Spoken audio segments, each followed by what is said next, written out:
கரூர் மாநாட்டில் வந்து மிகப்பெரிய ஒரு துன்பகரமான நிகழ்வு நடந்துள்ளது.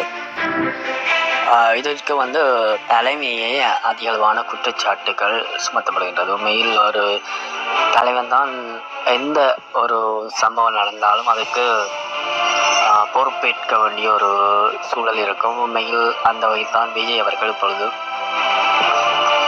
உண்மையில் இங்கு ஒழுங்கமைத்தவர்களின் கணிப்பு தவறானது மற்றும் மக்களின் பொறுப்பட்ட சில செயற்பாடுகள் இவற்றின் காரணமாக இவ்வாறான ஒரு அனர்த்தம் நிகழ்ந்துள்ளது. உண்மையில் இது ஒரு விபத்தாகத்தான் குறிப்பிட முடியும்.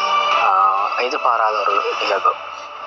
இந்த நிலையில் அனைவரும் பெரும்பாலும் குறிப்பிட்டு வருவது மீடியாக்கள் சரி ஊடகங்கள் அனைத்திலும் வந்து பரப்பப்படுற செய்தி வேக அரசியல் தெரியாது, இவர் ஒரு தலைமைத்துவத்துக்கு உகந்த ஒரு ஆள் இல்லை போன்ற கருத்துக்கள் வந்து பதிவிடப்பட்டு வருகின்றன. இதில் வந்து கவனிக்கப்பட வேண்டிய விடயம் என்னென்னா, ஒரு துயரகரமான சம்பவம் நடந்துட்டு இந்த மாதிரியான கருத்துக்களை பதிவிட வேண்டிய ஒரு தேவை இந்த இடத்துல இல்லை. இந்த சம்பவம் தொடர்பான விடயங்களை வந்து ஆராய்ந்து இனியொரு இவ்வாறான ஒரு சம்பவம் பதிவாகாத மாதிரி வந்து நாங்கள் பார்த்துக்கொள்ள வேண்டும். அதற்கான செயற்பாடுகளை மேற்கொள்வதற்கு வந்து இந்த மீடியாக்கள் வந்து